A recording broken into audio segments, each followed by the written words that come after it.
Hello and welcome to the I Am Barabbas podcast. My name is Reggie Thile, and this week we are finishing up with the book of Leviticus. We have another double portion for us that's called On the Mount and In My Statutes. And what we're going to do is go ahead and cover each portion individually. So we'll look at Leviticus 25 through 26, verse 2, then the Jeremiah passage and the corresponding Luke passage, and then we'll go back to Leviticus and then look at the next Jeremiah passage and then the passage from the Gospel of John. I think it just flows better if we keep our discussion with the actual portions themselves.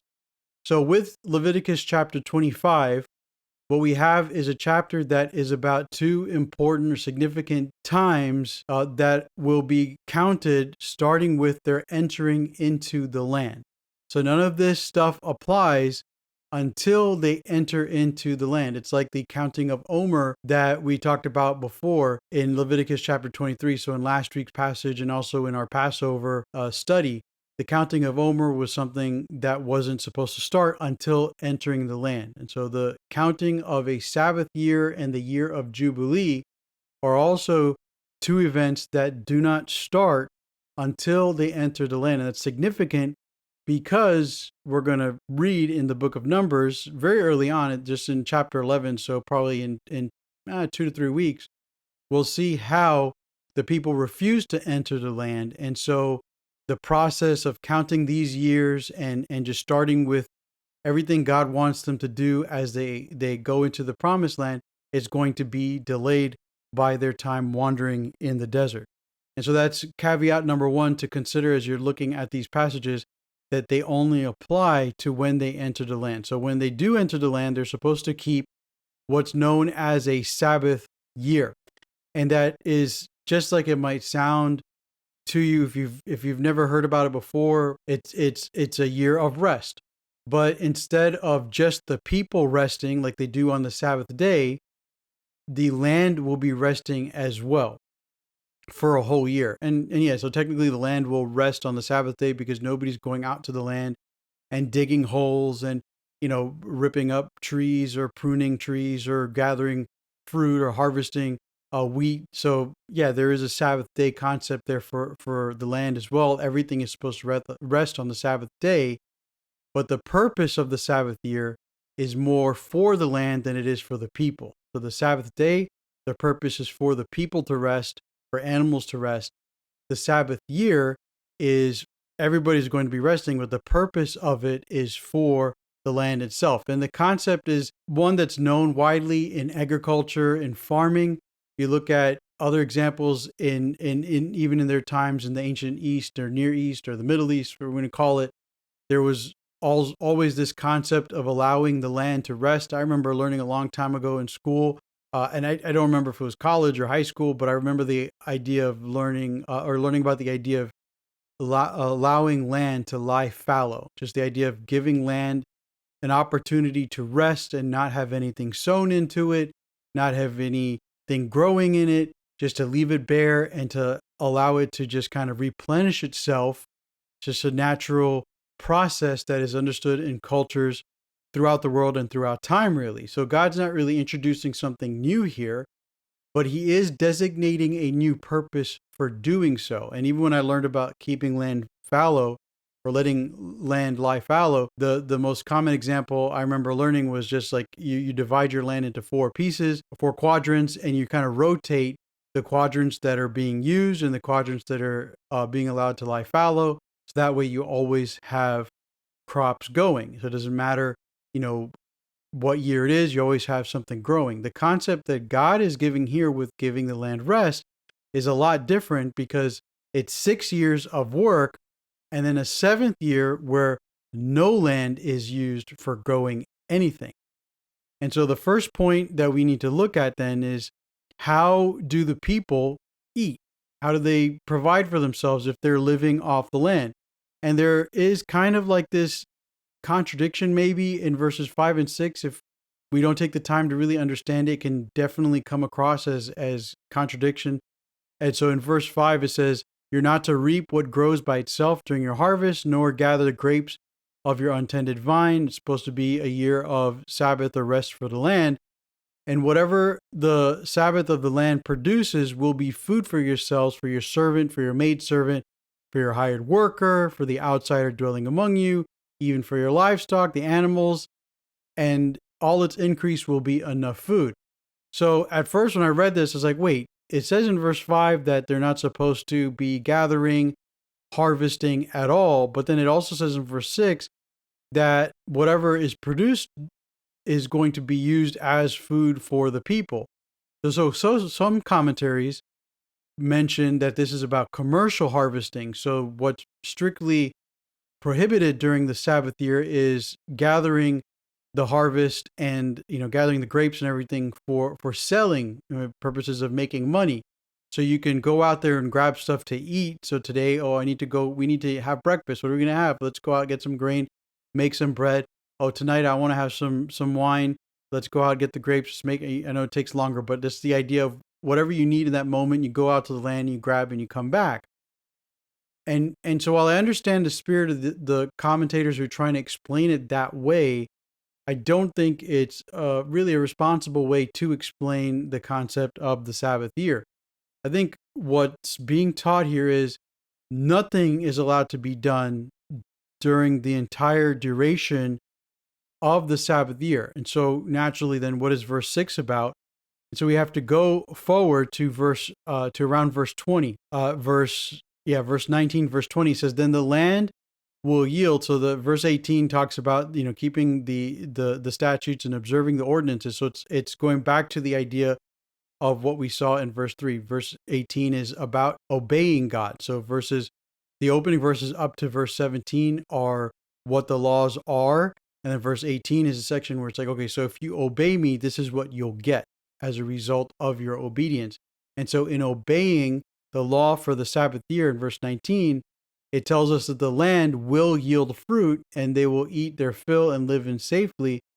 And so you ask in verse 20, what are we to eat during the seventh year if we're not to sow nor gather in our increase? So using just context, understand that they will also understand that they're not supposed to do anything during the seventh year. And so they're going to naturally ask the question, so what do we do for food?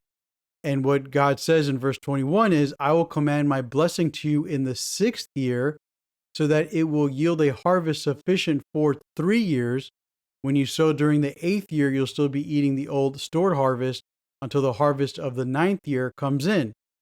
And if you remember the story of the first Sabbath, or the laws given with the first Sabbath, God said, don't go out on the seventh day and gather the manna in the morning. Instead, gather double portion on the sixth day, and then that'll last you until, for the Sabbath day. And then on the first day of the week, the eighth day, you'll be able to go out and grab manna again in the morning. And it was different, a different rule for the Sabbath from the other days of the week where God says you're not supposed to take anything extra because it's all going to get full of worms, it's going to rot, it's going to be disgusting. And so God provided specific blessings for obeying the Sabbath, and that he would give enough food or enough manna, or enough crops in this situation to provide for not only the year that they can't go out and harvest, but also for the year after, because during the year they can't harvest, they also can't sow seeds. And so the year after, which would be they're calling the eighth year in these verses in verse 20, the eighth year would be a year where they start planting new, but you don't expect a harvest until the following year. And so God's saying he's going to provide in the sixth year 3 years worth of produce so that they will be fed and taken care of. And that's in accordance with keeping the law of the Sabbath year. And so you go back to verse 6, understand that's what verse 6 is actually saying to us. In verse 6, where we read earlier, it says, whatever the Sabbath of the land produces, whatever the rest of the land produces will be food for yourself. And what that is saying is whatever the consequences are, or whatever the results of keeping the Sabbath are, will produce enough food for you, for everybody.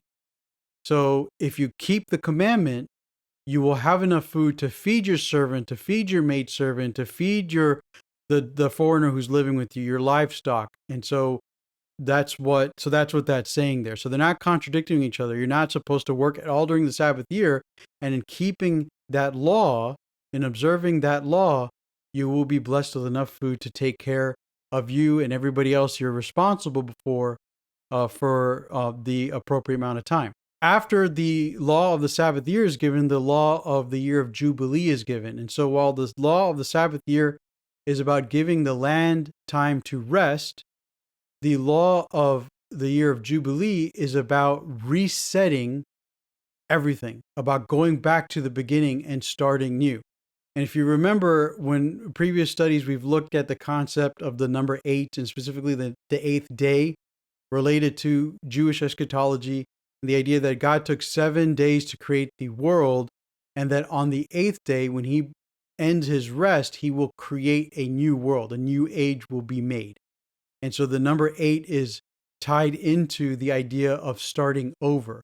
And so we have with this Sabbath year concept, and we saw in verse 20, you can count those 7 years, and then the 8th year is the beginning of a new life cycle. We can think of it that way for the land. And so you start sowing new seed into the land on the 8th year. So it's starting over. And then the 9th year, you're having the harvest come out from that.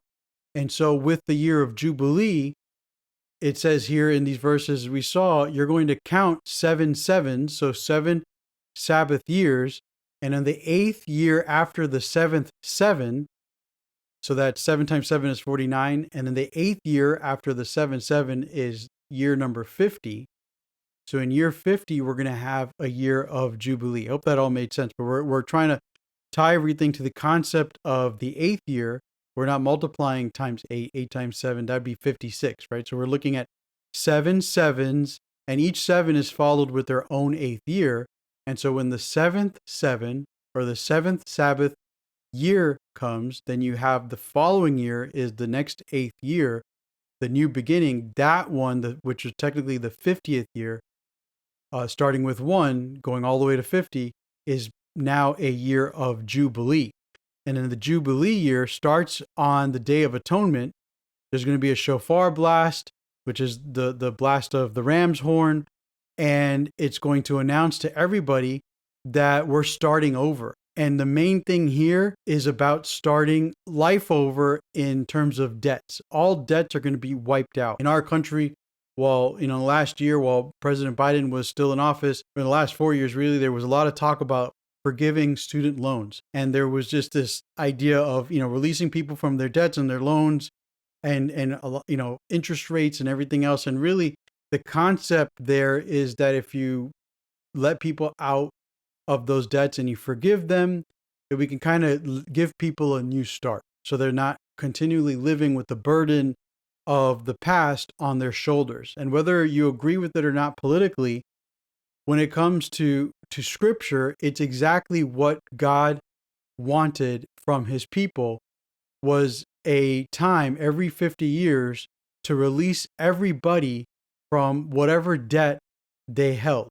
Now, God was not opposed to keeping people accountable with their debts. And you can see that in this chapter. And we've seen that before, that the reason why God is making this, this assertion is because he does want to have people reset their debts and to get back their land. But it's in keeping up with their debts that they even get into debt in the first place. Or not in the first place, but in the second place, where they lose their land, I should say. And so I'll just explain it this way if that's confusing, because it sounded confusing as I said it. In those days, people would get into debt for various reasons. Maybe they had a bad crop. Maybe, there was not enough rain. There was just something that happened. They weren't able to, maybe they weren't good at managing their money. And so for whatever the reason, they might fall into debt. So you owe someone money, and it's a kind of debt they're not able to pay off right away. And so one of those solutions they could resort to is selling off land or selling off children, or even selling themselves into service. And so the selling of land was probably the most straightforward thing to do. And so what you would do is you'd sell your land to somebody. And I'm not going to look at all the verses here, but that's all listed here in chapter 25. what you would do is you would calculate, okay, we have 5 years until the next year of Jubilee. And so you're going to get 5 harvests out of this land before it comes back to me. And so the value of 5 harvests is, and you calculate that. And so that's the value that the person who's buying the land will purchase the land for. So they give you that money. So you take that money, let's say, you are the one in debt or I'm the one in debt. I take that money and I go and I pay off the person that I owe money to. So now my debt with him is clear. But obviously I sold that land to somebody else. And so my debt is clear. But now for the next 5 years, I sold off my land. So what do I do for money? What do I do for, providing for my family? I go and work. I tell this guy, hey, listen, I will work for you now. I sold you my land. I will work the land myself since I'm familiar with it. And you just, pay me. I'll just work. My wages will be my food and will be even. And the guy says, okay. And so he does that. And then he gets 5 years of harvest and he gets back what he bought the land for. And then the year of Jubilee comes up. And then, boom, your land is returned to you, and now it's your responsibility to do better than you did last time, and not get into debt again. And if the debt's really bad, like the sale of the land wasn't enough, let's say there's only 2 years until Jubilee, and so you can't sell the land for much because you know that in 2 years the land is going to come back to you. So you do what you can, then you go to the guy and say, hey, I will sell myself to you for work because I need to pay off this debt. And so, or I'm going to also sell my child to you and my daughter. And remember, the whole idea was indentured servitude. And God talks about this later on in this chapter about there's supposed to be no harsh treatment of anybody who's doing this kind of thing. So it's just about working off the debt. It's a fair way to work off debt because God, again, he's not excusing the idea of someone owing somebody money. He's not like, oh, you just let it go. No, he wants people to pay off their debts. And so he institutes a very fair way to do all of that. And so the year of Jubilee, again, is about releasing everybody from their debts. And so what that's really about then is about fairness in collecting debts and understanding who owes what and making sure that nobody's being taken advantage of. God also talks about in this chapter the importance of not keeping interest or charging people interest, because he sees debt as not. He doesn't see debt as something to profit off of. And I know that in our society, in a capitalistic society like in the U.S. and even around the world, credit and debt is used as a way to make money by those who have it already. And that's something God doesn't want. God doesn't want people to profit off of the struggles of others. He wants everybody to be paid fairly, and he understands that debts will happen. Debts will happen because, again, there can just be problems related to even a person's sin. You see later on in the next portion can result in no rain and a lack of crops. And so there's just this idea where debts will happen, can happen. And so God's going to provide a way for people to be responsible and pay off their debts. But the whole debt culture is not going to be based off of profit. And so even in the selling of the land, I know there are plenty of people who are like, well, why would I buy the land for a value that I'm just going to make back like the same amount? It's because, again, you're not profiting. It's not about profit. Because I know the American way, the capitalistic way is, okay, for the next 5 years, I can make $10,000 off of this land. Year of Jubilee comes, you get it back. But because I'm helping you out, I want to buy it for 7 because I want to get back 3. And that's where God's like, no, you're going to pay what's fair. You're going to treat each other fairly and honestly. And then, so you're just going to sell it for what it's worth. You're going to get back what you bought it for. And that's it. No profit to be gained off of it. The one exception in all of this with the year of Jubilee has to do with people who are selling land or homes, I should say, within walled cities.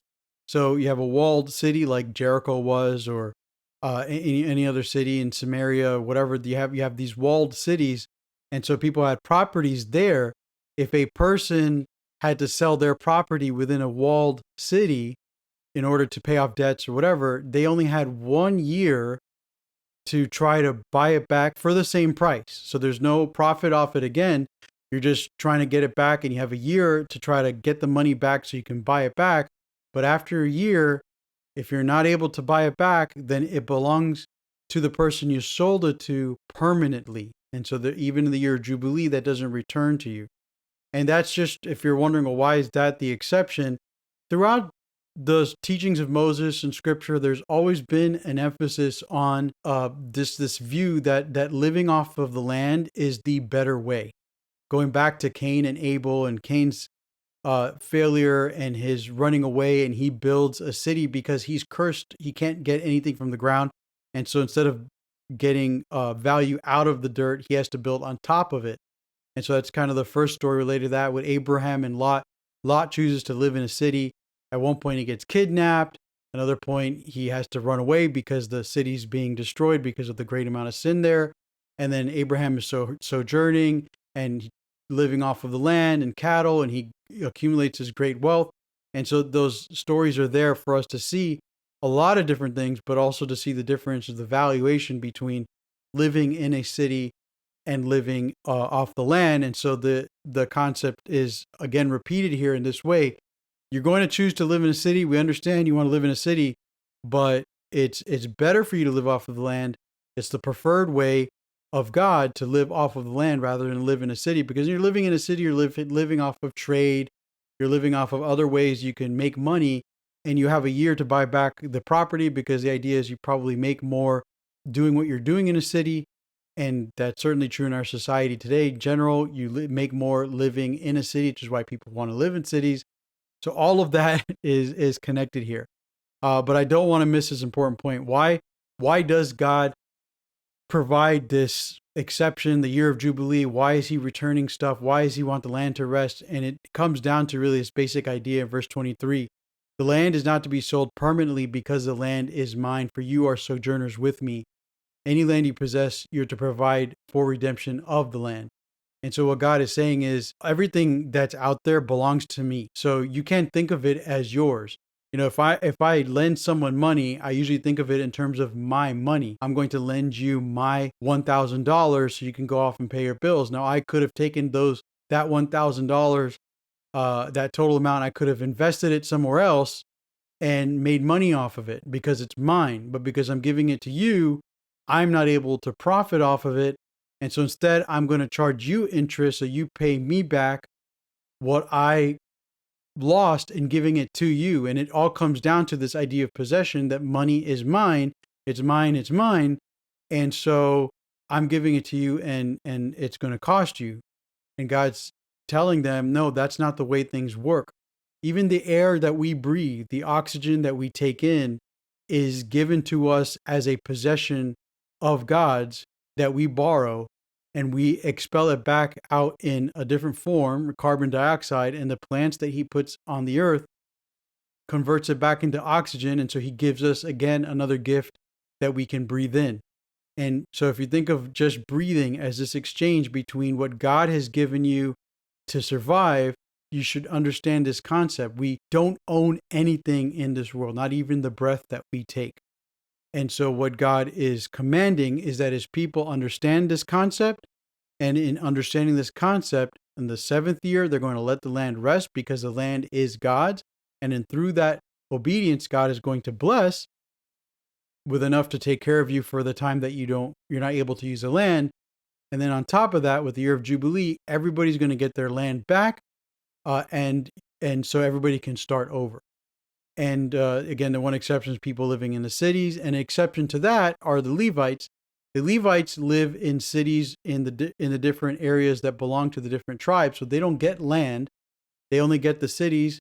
And so if a Levi has to sell his house to pay off a debt, which shouldn't, because he's supposed to be living off of the sacrifice and everything else, but it can happen, then a Levite is able to get his land, or his house back, I should say, in the year of Jubilee, because the Levites only have that as their possession.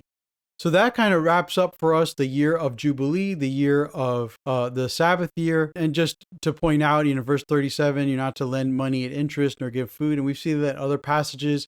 but that's repeated here. And again, it's about God wanting us to understand that debt does not make an opportunity for us to profit, and that our motivation for helping each other is just so that other people can get back on their feet. So I'm looking at these passages and I'm just remembering a couple things. So there's also some rules here about the people who do sell themselves into servanthood.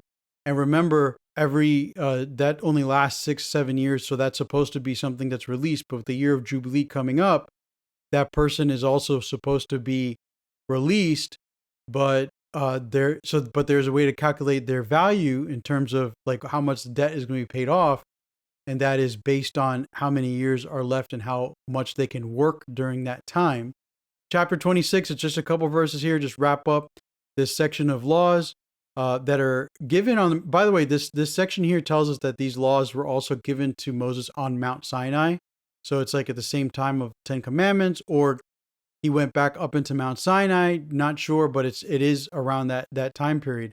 And so there's a repetition of making sure we don't have idols and for keeping the Sabbath and honoring the sanctuary. Now, the Jeremiah passage, or the prophet's passage for this section, is a story about someone getting land back like they're supposed to, and how that story then ties into the idea of God's favor upon his people, and really then the idea of that final restoration, redemption, and God's salvation of his people. And so that's what this passage is about. So in Jeremiah chapter 32, and if you go back to verse 6, that's where it starts, and this is about Jeremiah. He gets the word from God saying that his the son of his uncle, so his cousin, will be coming, and this is in regard to buying back land and fixing these debts and these problems that have been going on in their time. We're going to see when we go back to Leviticus that they followed the Sabbath year. According to a few commentaries, they followed the concept of the Sabbath year and resting. When it came to the year of Jubilee, there's like no historical record that they ever followed through on obeying that specific commandment. And that comes down to a person saying, no, I'm not going to release this debt. I'm not going to give back this land. I want to keep it for myself. And if you're not going to follow it, whose decision is that? It's usually the people at the top of society who kind of make the rules and say, okay, this is what we're going to do. And so there was a lack of obedience in that specific thing. And so what we have here in Jeremiah, it says that Jeremiah gives the purchase deed to Baruch, son of Neriah. So this idea that this land has been purchased back, and this redemption has been done. Finally, a concept related to the year of Jubilee has been obeyed. And so Jeremiah prays, and he says, you have made the heavens and the earth by your great power and by your outstretched arm. Nothing is too hard for you. You're the one doing mercy to thousands. And he says to give each one according to his ways and according to the fruit of his deeds. And so those are concepts related to God's blessings and cursings that we'll see later. And then he says in verse 23, they came in and possessed it, but they didn't obey your voice or walk in your teachings or your law. They have done nothing of all you commanded them. Therefore, you caused all this evil. And in addition to all of that, the city has been handed over to the Chaldeans. All of this bad stuff has happened. But in the middle of all that, God has said, buy for yourself the field for money and call witnesses. And so what Jeremiah is declaring in his prayer is that even in the midst of the worst of times and the worst of consequences for their disobedience, God is still finding a way to reward those who are obedient to him, and to even redeem land for them, and to do what's right for those who should receive the blessings for obedience. And so the concept is like, okay, so in the midst of all of the disobedience that's going on and all the consequences that are happening and the judgment, God knows how to also bless those who can be blessed or should be blessed. And what helped me understand this passage actually is later on at the end of the chapter in verse 41, it says this, God is saying this, yes, I will delight in doing good for them, for those who have been obedient, for those who did not depart from his ways. It says, I will delight in doing good for them, or I will plant them in this land. It says in verse 42, just as I have brought all this great evil on the people, so I will bring on them all the good that I have promised them. And so it continues on. So the fields will be bought in this land. And so everybody else is saying there's desolation. It's handed over to the Chaldeans. But for those who have not departed from the ways of God, they will still find blessing. They will still find redemption. They will still find that their lands will be given back to them. And so it says, when they come back from exile, I will give them the land and their witnesses. And so what this passage in Jeremiah is telling us then is the concept of the year of Jubilee is also tied to the idea of God's final restoration and redemption of his people. And then what our Testament portion tells us is that the concept of the year of Jubilee is also tied into the idea of the gospel. So in Luke chapter 4, we have in verse 16 that Jesus goes to the synagogue on the Sabbath and he got up to read. And so a scroll of the prophet of Isaiah was handed to him and he unrolled it and he found a place. Now we've been studying the scriptures together. This is one example of this practice that we're getting ourselves involved with. We've been involved with since October, has been instituted. It's an example that it's true that it's been instituted, that they had a habit of gathering together at the synagogues and they would have set portions. Why did he get the scroll of Isaiah? It's not like they had a bunch of scrolls together and he's like, oh, give me Isaiah today. No, it's part of the designated portion for that particular Sabbath, the scroll of Isaiah. And he opens up to this passage, which comes from chapter, it's like 60, 61, 62. I forget the exact, I think it's 62 actually. And forgive me if I'm wrong on that, but that's where he's reading from. And so he reads, the Spirit of God is on me because he has anointed me to proclaim good news to the poor. He has sent me to proclaim the release to the captives, to the recovery of the sight of the blind, and to set free the oppressed, to proclaim the year of God's or the Lord's favor. And all of those references that are mentioned there in the book from the passage from Isaiah are references to what the year of Jubilee is supposed to be. And we oftentimes look at this passage and look at similar passages in the Gospels, and we understand that this is part of the gospel of Jesus Christ, or the part of the good news that Jesus had to proclaim, because it says it there. That's where we get the phrase from. He says, he has anointed me to what? Proclaim good news to the poor. And what's he proclaiming? That the land that was yours that you lost is being returned to you. To the captives who've been held captive because they owe debts, whatever it might be, they're going to be set free finally. To even those who are blind, they're going to receive their eyesight. And remember, we looked back in the book of Leviticus about those who were blind or maimed and how they couldn't perform their duties or priestly duties. And so they just had to rely on the work of their brothers or the other Levites because they couldn't go and perform the sacrifices themselves and take the portions that belonged to them. They had to rely on others doing that for them and sharing their meals with them. And so in the year of Jubilee, not only is God going to give back the people their land, he's going to restore people back to a status that they had lost because of debt and because of the oppression that comes from those who have money who don't want to give anything to those who are in need. It's also for those who were born with those defects that they're also going to be healed, restored, as I mentioned last week. And so they're going to be able to work like they should, which is exactly what Jesus does in his ministry. He goes around and he heals people and he's proclaiming what the year of God's favor. This is now the time of Jubilee. This is now the time of resetting things. That's what the gospel is. The good news is that God is now going to restore all that has been lost, I should say.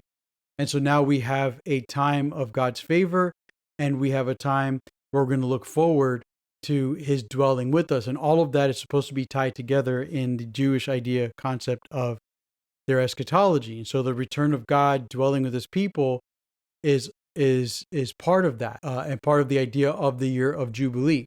And I say that because if we go back to Leviticus, in the blessings, if you look at the end of the blessings, it tells us that he will set his tabernacle amongst them. And so Leviticus 26:3, 27:34, in accordance with being obedient, which is the main point here in verse 3, says, if you walk in my statutes, keep my commandments and carry them out. And the concept there is about obedience and actually doing what you're supposed to do. Then the land will yield its crops, the trees will have their fruit. So there's the blessings, there's a list of blessings there given to us. And then he will bring peace to the land, so people feel comfortable laying down. That means that they won't have to be worried about anybody making them scared or afraid.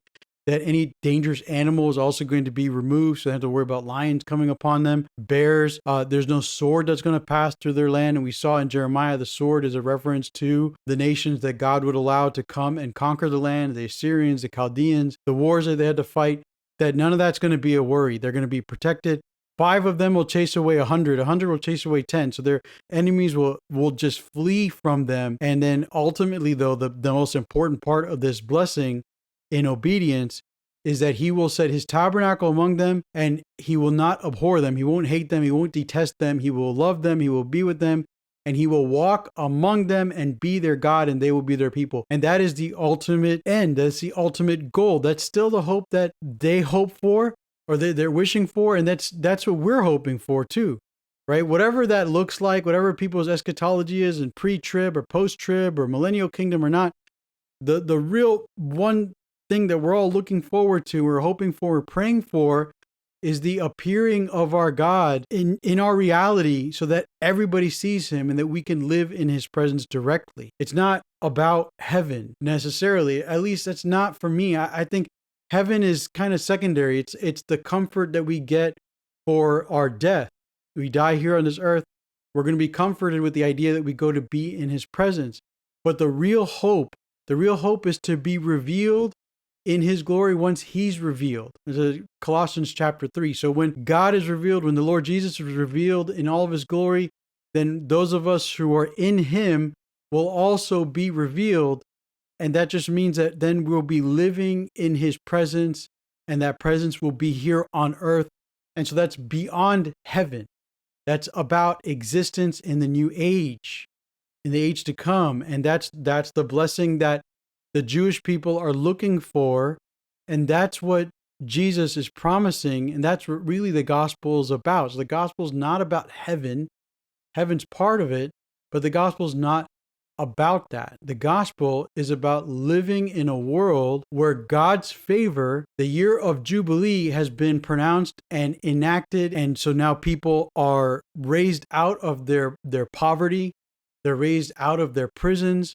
They're raised out of their oppressions. Their physical defects and ailments are all healed, and people are restored back into an order of life that we were always meant to live in. That's the ultimate hope. That's the gospel. And so Jesus was announcing that it was starting there with him, because he was going to start healing people, and you were going to start see the restoration of individuals. And now we're building towards a moment where we're asking God to help us to continue to proclaim that good news in this world. So again, he will be their God. You will be my people, because I brought you out of the land of Egypt, and I broke the bars of your yoke and made you walk upright. And ultimately, that's again another part of the gospel, another part of the good news, that the yoke of oppression has been broken from us, and we can now walk like we are meant to, in fullness with our God. And that's our ultimate hope. So what happens if there is no obedience, where there's disobedience instead? If you reject the statutes, do not walk in the ordinances, there's all kinds of curses that come upon the people. There's terror, wasting disease, fever, dim the eyes. And so that's connected to what Jesus said about, or he quoted from Isaiah, the idea of the blind receive their sight. All of that stuff is a result of sin. The poor, the captives, the oppressed, the blind. It's the result of a failed society. It's the consequences of curses amongst the people because they have failed to obey God. And so the good news is again, bringing back the year of the God's favor, the year of Jubilee, and starting over, hitting the reset button. And so part of the consequences, the enemies will come, and we know that's what happens with Assyria and with the Babylonians. He will chastise them. Notice it says 7 times more for your sin.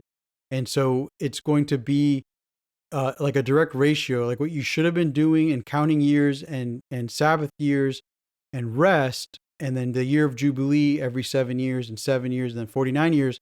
That same multiplication process is going to be how I deal with your sin in terms of judgments. So there's going to be problems with animals and livestock, and so basically the reverse of everything that we saw in terms of blessings will happen to them as a curse, and their land will become desolate, and then the land will get the Sabbath that it deserves. Leviticus chapter 27 is about vows made to God and the valuation of people. So we're valuing people based on how they can work and how much they can work and how long they can work in terms of debt to each other. But sometimes people make vows to God regarding people and giving people as gifts or giving people to God. And so what God wants to do is provide a valuation system in those cases.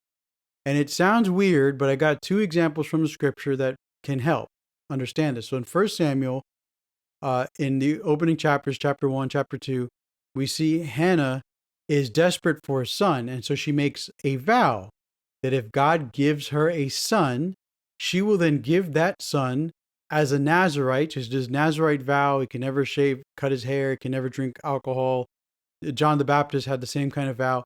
And so she would give that son over to that vow, and that he would also serve God forever, serve in the temple or in the sanctuary. And so we see as he's born, then she goes and she dedicates him to that service. And then when he gets old enough, he moves into the tabernacle, and he's living there with Eli, and he's serving, and he's learning how to become a priest, or how to be a priest, to function as a priest. And what this passage here in Leviticus is telling us, though, is that when someone makes a vow like that, they don't have to actually give the person over to them in that service. They can instead pay a valuation that will count for that person's service, or whatever it is, the vow that you're making to God. So it says that a male 20 to 60 years old will be 50 shekels of silver. After the shekel of the sanctuary, that means the official currency that they're taking at the sanctuary. And then a female will be 30 shekels. And that's related to the amount of money that a person would be valued for in terms of work and what they're doing. And so women in general, had a lower valuation, but apparently, in comparison to other cultures, this valuation is much higher. In fact, a lot of the cultures apparently didn't value the women at all, and so there was no valuation for their service. And so the fact that even 30 shekels of silver, or whatever the valuation is, silver, is being made here is significant. So don't miss out on that. That's always part of the context in understanding these laws, is how Israel was being lifted up out of the ways of the other cultures around them, specifically the Egyptian culture they're leaving and the Canaanite culture they're going to. And so what Hannah could have done for Samuel is paid a certain amount of money so that she could keep her son and he didn't have to go into service. Now, for a kid Samuel's age, it would have been someone who's just born. So this is a person from 1 month to 5 years old. And I don't know why I think I said he was 10. I don't remember actually how old he was when he went into service, but let's say it was within that time frame of him being 10. So it says 5 to 20 years old, the valuation is 20 shekels for the male. If it was let's say she was literally, okay, I'm going to give this kid up at 6 months old, like right when he's born, 1 month, then the valuation is 5 shekels of silver for a male, 3 for the female. So you see, that's what we're noticing in Leviticus 27. There's a system here so that when people say this kind of stuff, they don't actually have to give over the person. They can just pay a fee, and then God is satisfied. The other story that came to mind was the one of Jephthah, and in Judges chapter 11. A lot of people remember this story because it's so horrific. He's like, oh, whatever first comes out of my house, I'm going to offer as a burnt offering unto the Lord. And the first thing to come out of his house is his daughter. And then it's like, okay, I'm mourning, and they mourn for like I think a month or something, and then they offer up her as a burnt offering. And you'll notice in that story, like God never says anything about, first of all, that he wants even this vow, or second of all, that he wants this guy to come through on this vow. The fact that he comes through on this vow is a sign that the people lack knowledge. They suffer for a lack of knowledge. They don't know, he didn't know the provisions here in Leviticus chapter 27. All he had to do was pay the amount that was set aside for his daughter. Let's say she was between 20 and 60 years old. Then that would have been 30 shekels. So that's not even like, it actually cost him less to pay that off than if his son came out. So in that sense, like, oh yeah, I'll definitely pay that. And that's one thing when some of the commentators mentioned was that because the value is actually a little lower for the females, it actually helped to make sure that the females weren't constantly given up as part of this vow kind of ritual, or this cultural thing that people would do. Like, I promise I'll give you my daughter if you give me a son. And then it's like, oh well, you can keep your daughter, just give me 30 shekels. You got your son, so give me 30 shekels of silver. You can keep your daughter as well. And so it's like, oh, okay, so I guess it's not that bad. That was the mindset. And so those are two examples, right? Jephthah could have given 30 shekels of silver. It might have even been less, considering that she was young and unmarried. It could have been just the 10 shekels for someone being between 5 and 20. And so again, the idea that he went through with that just pointed to the fact that the people truly did not understand what it was that God wanted from his people, was that they would not be like the people around them. And most likely his decision to go ahead and offer up his daughter as a burnt offering was more about the culture that was there, because they were already living in the land, and it was more about the Canaanites and the worship of Molech that we talked about earlier, and the idea that that was something that God would accept. It just wasn't. The rest of the chapter also talks about some of this exchange of vows and value. So now people would value an animal. God says, listen, you're not supposed to do that kind of thing. If you vow an animal, then you give that animal. You're not to replace it, good or bad. If you do exchange it, then both of them come to me, or both are offered. And what I thought about after seeing that was, this past Sunday we talked about the cleansing of the temple, and in those days the guy would come and he said, "Oh, this is the animal that I've dedicated to give to God to worship." And what the priest would do was look at the animal and say, "Oh, but this animal's got like this blemish here. But good news, I've got another one back here that we can just make this exchange." Now, there were two things that they shouldn't do. Make a straight exchange so that the one that the guy brought then goes to the back. Because what it says right here is, if he does exchange, both of them will become holy. That means both of them will be sacrificed. So fault number one by the priest, by saying, "Oh, we can make this exchange. I'll keep yours. You take this good one." Second problem was just the idea that they also would charge a surcharge on top of that. So it's, okay, I'll give you this one, but the value of the good one that I'm giving you is a little better than this one you're giving me. I'm going to have to ask you to pay a restocking fee kind of idea. So they were profiting off of it. And then they would turn around, and the same one that the other guy brought and they said wasn't good enough, they'd give it to the next guy and they'd do the whole thing again. And so they were profiting off of that. And that's why the Lord Jesus kicked them out. But it's also here in Leviticus that kind of thing wasn't supposed to be done. There wasn't supposed to be an exchange of animal for animal in that case, because if you do that, then both animals have to be sacrificed. So in verse 14 and onwards, you have different scenarios where people can be donating stuff to God and for his purposes, or they're consecrating like their house, their land. Here you see there's a tithe of their land that they've given. And for whatever reason, it says if a man wants to redeem those things, so you gave up land to God or to his service, a temple or a house, and you sold it and you gave the money, you're giving them this property for the service of the function of the sanctuary. Think about in Acts when they were all selling their land, and then they were pooling together their money so that they can all support each other. And that's pretty much the idea, is like, hey, we need money to take care of this, that, and the other thing. And so people would designate that or give up their houses to that purpose so that they could sell it and the money can be given to the temple, and then they can distribute it. King or Second Kings are reminded of the time when I think it was Josiah that wanted to rebuild the temple walls, and there was no money for that, and so he ended up putting a box with a hole in it so people could drop money in there, and then once it was filled up, then it was like, oh, now we have the money to pay the people to fix the walls. And so it's just, sometimes there would be a need that way, and yet at some point a person may want to buy back the land that they sold or gave to service of God, and in those scenarios the redemption is going to cost a little extra, a fifth to be exact. And it could even happen here in verse 30 with the tithing of, it says, seed or land or fruit of the trees.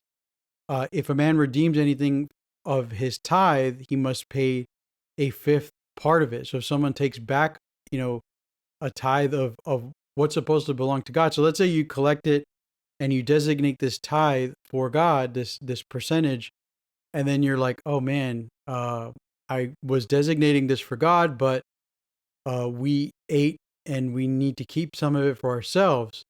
Well, then he has to pay the value of that stuff that he's keeping for himself. He has to pay that as a donation or a placement to the temple, and then add a fifth of the value to it, so that the exchange evens out for the land, and the produce and everything belongs to God and is holy. And so in withholding it, God wants you to understand there's an extra cost for that. Now we look at our second prophet portion, which is from Jeremiah chapter 16 and 17, which is not the whole chapters, but portions of them. So verse 19 to the end of chapter 16, and then verses 1 through 14 of chapter 17. Now the opening verses from chapter 16, 19 through the end of the chapter recount the reasons why Judah has now fallen under the curse of God. And it's all connected to the stuff that's there in Leviticus chapter 26. In chapter 17, what I want to focus on is kind of the root cause of the failure. So the opening part of the passage, when you read it, you'll see what exactly they did. But here in verse 5, where we're picking up, we see the root causes as to why a person ends up disobeying and then falling under the curse that God has designated for their disobedience. And it comes down to a failure to trust God and his provision over my own ability to take care of myself. So it says, cursed is the one who trusts in man and depends on the flesh as his arm, and whose heart turns from the Lord. And so I think it's pretty straightforward. If a person is just going to trust in themselves and they're not able to trust in God for his provision, think about that, going back to the idea of the year of Jubilee or even the Sabbath year.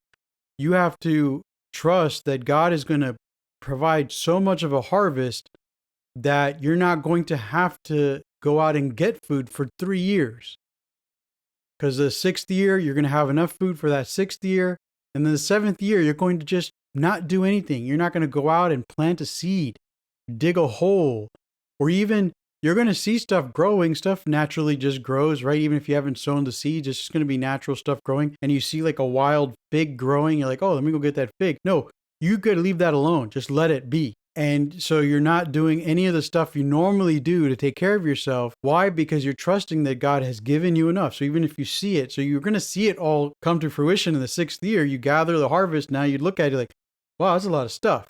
Okay, now understand that will last the 7th year, and then the year after that, and then going into the next year, because you have to wait for, the stuff to grow from when you planted stuff, and then you cycle. And the inability to do that then is the sign of a person who's going to fall under the curses of God. Why? Because they're like a bush in the desert, can't see goodness when it comes, but will dwell in parched places, in the wilderness, a salt land where no one lives. And that's just a reference to the idea that you're not planted closely to God himself. And what comes from God, or what's near God, that's given to us in verses 7 and 8, where it says, blessed is the one who trusts in the Lord, whose confidence is in the Lord, for he will be like a tree planted by the waters, spreading out its roots by a stream. He has no fear when heat comes, but its leaves will be green, It does not worry in the year of drought, nor depart from yielding fruit. And that's exactly what we're referencing, right? When you're planted close to God, you're planted directly near the source of living water. And I have this curry tree in the back, and I've been growing it for a while. And I used to grow it in a pot. Maybe I think a year and a half, maybe 2 years ago, I decided just go ahead and put it in the ground. Actually, I didn't decide that. Its roots grew out of the pot into the ground, and and it was the part that was in the pot was dying. So I didn't know it had grown into the ground, so I took it out of the pot. Then I saw the roots had grown into the ground, and the part that was growing out of the pot died. It just couldn't survive. Now I saw the roots were still in the ground. It's the kind of plant that's going to grow from the roots. Its roots spread out and will grow from there. And so I was just patient with it. I just kept watering it, and then it started to grow. And in the last year, I've noticed that I never have to water it. It continues to look green. It looks like it's being well fertilized, and I still add fertilizer once in a while, but I never have to put the hose on it or wait for rain or pray to God for rain for it because it has water. And we have some really hot days. Today is like feels like temperature's like 105. It hasn't rained here in over a week or about a week, and yet it looks great. All my other plants, I look at them. Last night I was watering them all because they all looked like they needed water, but this one is just growing awesomely. So obviously, it found a natural source of water and doesn't need me to water it. And that's what it's like to trust in God. You're going to be like someone or a tree that's been planted near a natural source of water. So when it's really hot, when it's all these terrible there's drought, you don't have to worry about being watered because there's a natural source of fresh living water that comes from his throne.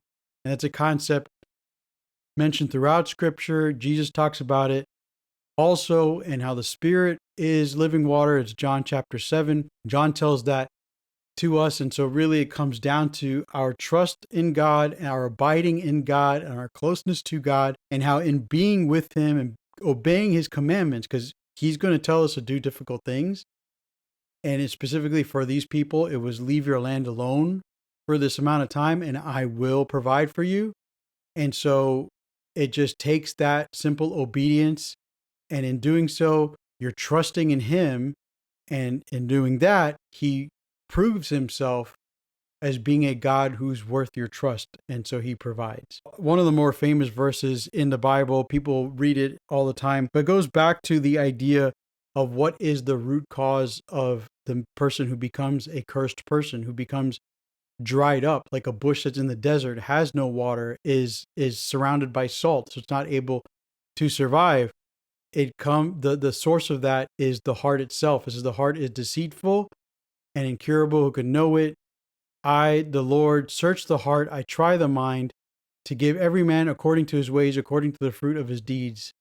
And so what these verses are telling us, and most people understand it, is that our heart, which in the Hebrew concept of it, the idea of it is it's the seat of our emotions, our feelings, our desires.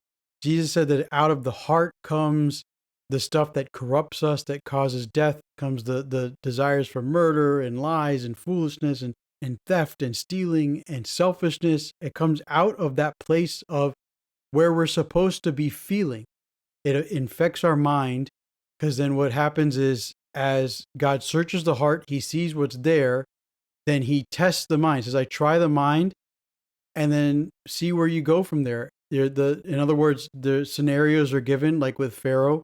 Hey, what are you going to do? I'm going to test your decision making. I know what's in your heart. There's a pride in your heart that says that these people belong to you and that you are God. But I'm telling you that I am God. And so I'm going to send a plague, and then I'm going to see what you do from there. And what he does through his mind, his decision making, is a reflection of what he believes in his heart. And so that's where the corruption comes from. And so when God is looking in our hearts and he sees that thing in there that he doesn't want us to have, or he wants to help us to remove, or whatever it is, he will test us and he will put something in front of us that will then prove what is in our hearts. Now, once God has proven what is in our hearts, he will continue to show that to us till we get to the point where we just say, you know what? I don't want this to leave me. like with Pharaoh. I don't want this to go. I want this feeling, this desire, this belief that I am the best, I am God, to stay with me. And so I will chase your people into that river or into that sea of reeds, and even if it means we'll die in it. And that's what it's like for us as well. Are we going to submit to his ways? Are we going to ask him to remove those things? At the end of Psalm 139, I believe in verse 22, um, David says to search me, O God, and to know my heart.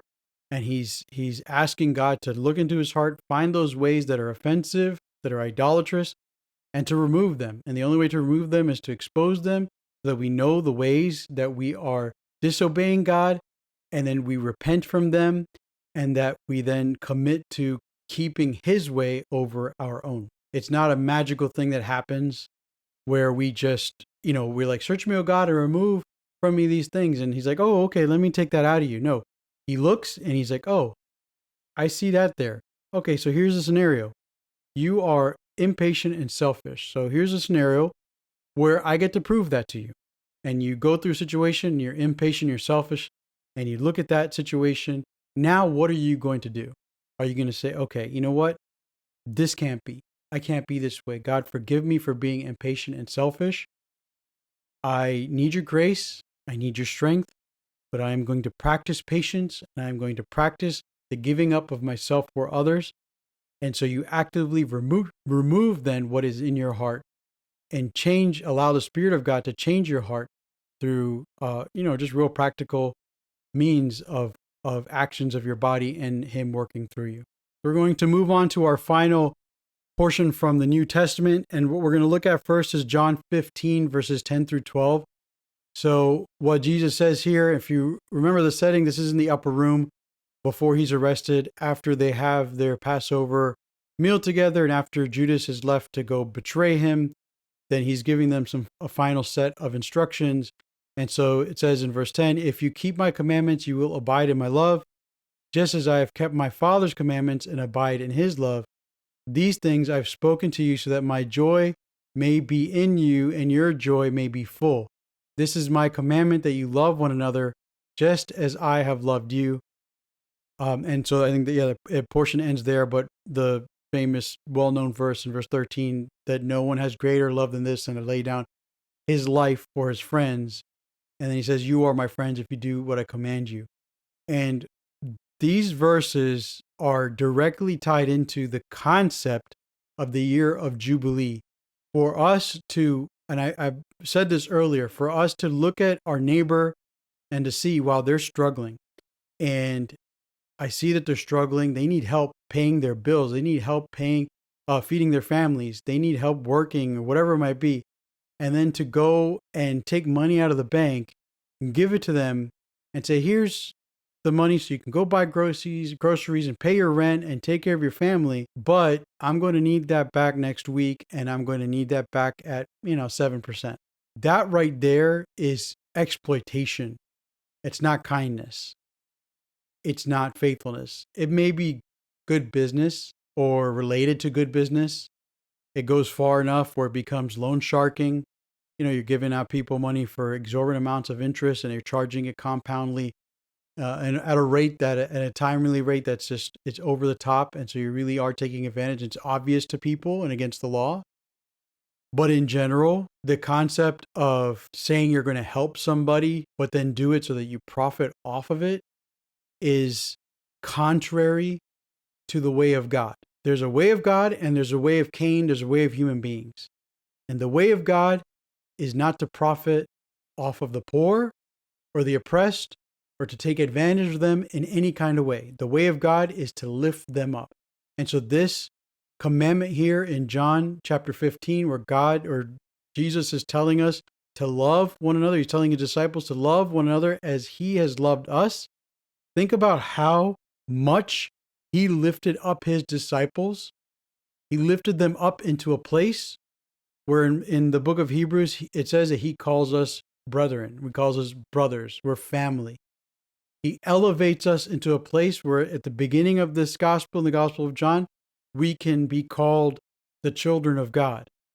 Lifts us up out of a dark place, such a dark place and into a place of heavenly light.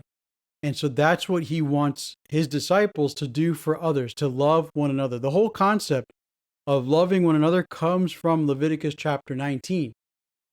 And the idea of making sure that when you have crops, that you don't harvest all of it, you leave the outside areas unharvested and left alone, so that the poor and the outsider can come and take from those trees and eat and be fed and be taken care of. And in that chapter, we see the concept of love one another.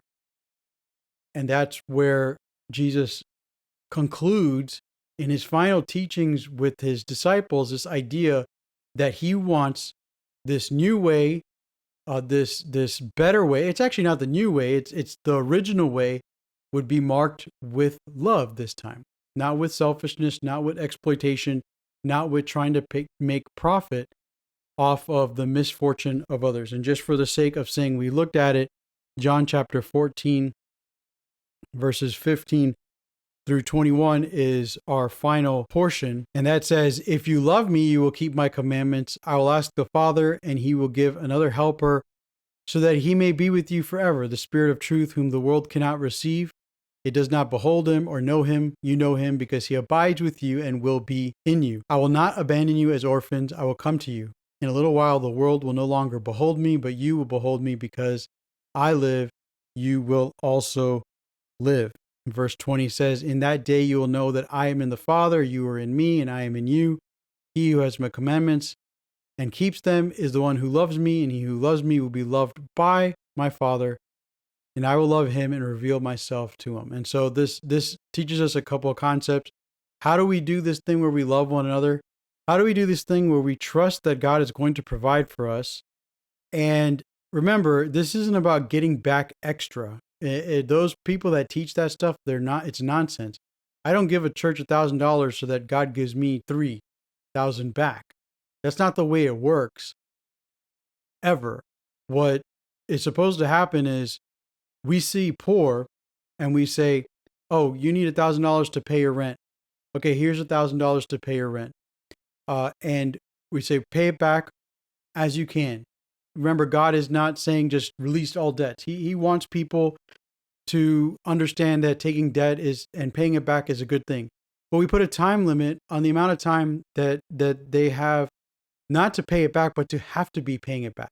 And for that to be realistic, there can't be any interest charge. So if we give someone $1,000 and next week they give me $10 back, okay, now it's down to $990. There's no interest. So if they keep giving me $10, $30 or whatever, $2, it's going to keep going down. And then at a certain point, I can say, you know what? You don't need to pay me back. I'm ready to just forgive this debt. Or you can say, hey, why don't you come to my house? I've got some work to do this weekend. We can say it's like $200 worth of work, or I'll give you $20 an hour, and then we'll take that off the amount. And again, the whole idea was in the first place was giving the money so that they could be caught up and helped and known that they're loved and cared for, not only by their neighbors, but by God himself.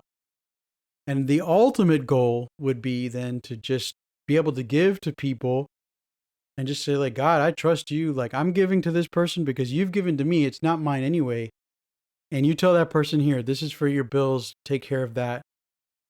And then you say, I don't want you to pay me back. God has given me so much. And that's it. Debt over. There's no debt. Never began with.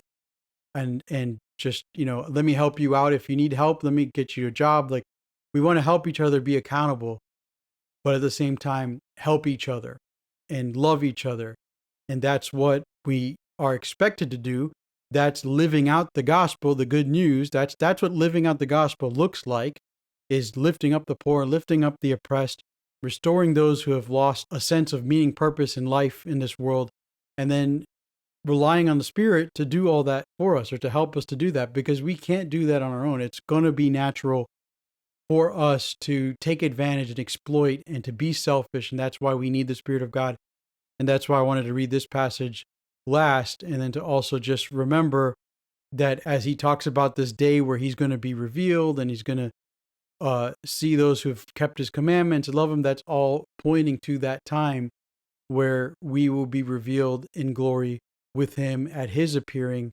And that final hope then we have is God's dwelling with us and the final restoration of this earth and the people in it to a place of respect and honor and dignity that God wants us to have, and for him to walk amongst us and for us to enjoy a new age of peace and prosperity with each other and with him. Okay, so that closes our double portion for this week, and it also closes out the book of Leviticus for us. Next week, we will start with the book of Numbers, so we get back to a bit of the narratives of this story and their journey from Egypt to the Promised Land, and then their refusal to go into the Promised Land, and then their wandering.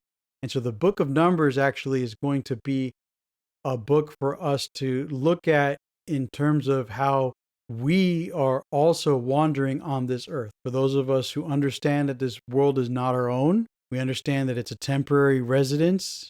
We can really draw from their experience in the wilderness and apply a lot of important lessons to our lives as we consider ourselves to be wandering in a wilderness, waiting to enter into a promised land.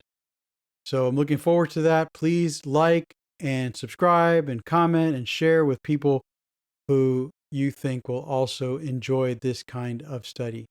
Thank you again for watching. God bless.